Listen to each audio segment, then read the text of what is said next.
There are any number of quotes out there, either real or apocryphal, that talk about the idea of luck. General Douglas MacArthur is purported to have said, "The best luck is the luck you make for yourself." Then if the internet is to be believed, it's not. President Thomas Jefferson said, "I'm a greater believer in luck, and I find the harder I work, the more I have of it." Okay, whatever. But here's the thing. These and other quotes have a common thread.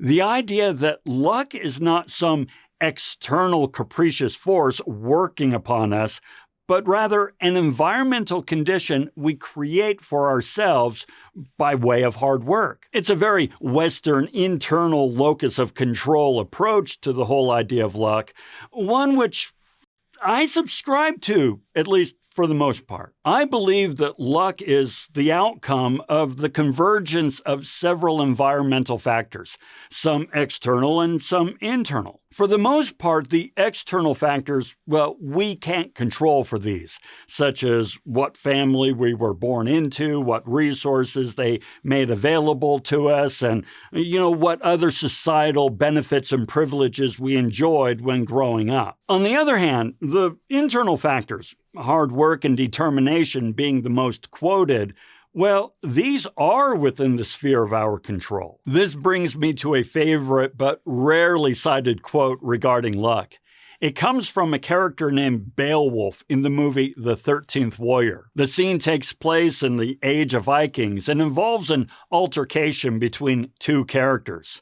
Beowulf, a great Viking warrior, and a young spoiled prince of a local village who sees Beowulf as a threat to his power and position. In this scene, the young prince challenges Beowulf's stories of valor, basically attributing any of his victories to luck rather than his greatness as a warrior. This gentleman has the look of a great warrior, and no doubt he's very brave.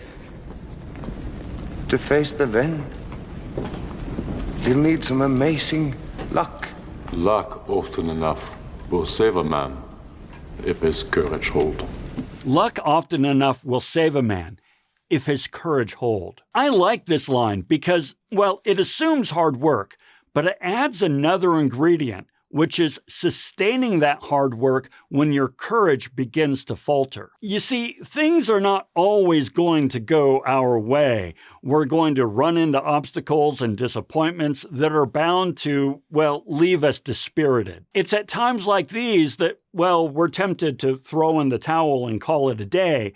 But then we would be closing ourselves off to the opportunity for luck to see us through to the finish line. Okay, so yeah, it's a cool line from a criminally underrated movie.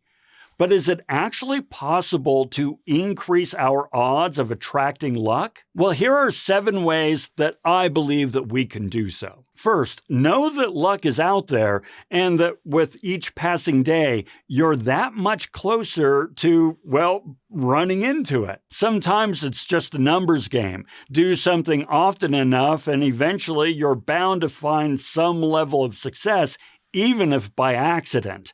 In other words, you're lucky. Luck often enough will save a man if his courage hold. Second, face your fears and recognize that, as the saying goes, luck favors the bold. I believe that luck happens when we take action, not when we hold back and passively wait for something to happen to us. Problem is, sometimes we lack the courage to take action in the first place. As Hockey Hall of Famer Wayne Gretzky once said, "You miss 100% of the shots you don't take." Work to overcome this and step outside your comfort zone because it may be out there that your luck is waiting to happen. Third, show up, which is to say, put yourself in places where serendipity can take place. This can mean many things, such as showing up early to work, broadening your social networks, or taking classes and attending seminars. The point is, you want to go out there and look for luck,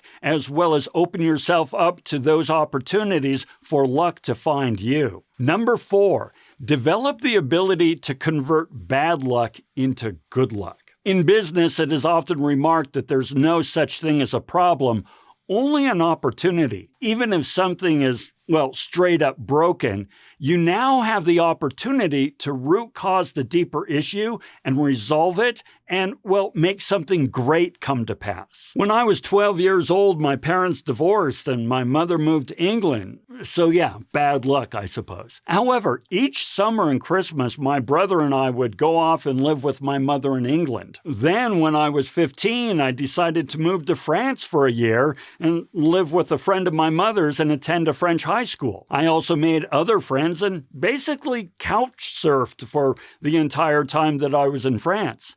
Then that summer, my best friend came out and the two of us, couple of stupid 16-year-old kids, well, we spent a month hitchhiking around Europe, sleeping in fields, juggling for food, and, well, basically starving to death. But damn, even as a kid, I knew this was all a once-in-a-lifetime opportunity afforded me by, albeit less than optimal family circumstances. And I took advantage of it. Number 5, be willing to go off script now and again and shake things up. It's sometimes said that the definition of insanity is doing the same thing over and over and expecting different results.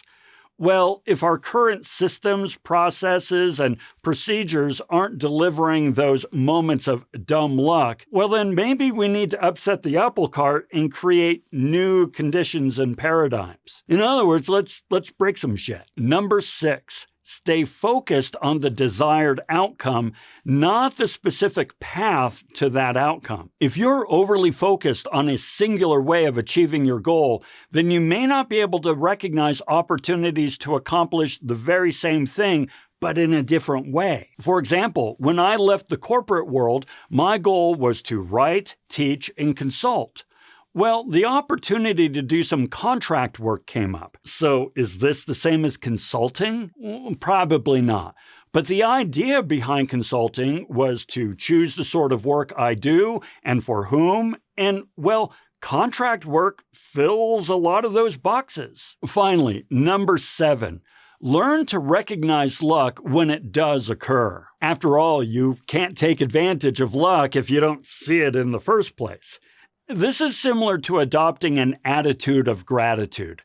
Truth is, you're already pretty lucky. You have the time and resources to listen to this old man go on and on about luck, which means you're probably not worried about where you're getting your next meal or where you're going to be sleeping tonight. Now, I don't want to be dismissive of those of us out there struggling with our own very real challenges. I'm not trying to be cavalier. But for the most part, in aggregate, we live lives today that those in the past couldn't even dream of. We have so much more than they did. So what are you going to do with all that you have? Take the internet, for example. It's democratized so much, making available to schmucks like me the power and potential to influence that only the very rich just a few decades could even hope to do. It's easy to take things like the internet, access to knowledge, mobility, and good health for granted, rather than as some incredible strokes of luck to be leveraged for greater effect. Learn to recognize those things that create opportunity. So there you go. Give these 7 tips and tricks a try and see if you don't experience more serendipitous bouts of luck. All right, so that's all I have for today. Now go off and make some trouble. We'll see you later. In this scene, the young prince challenges Beowulf's stories of valor.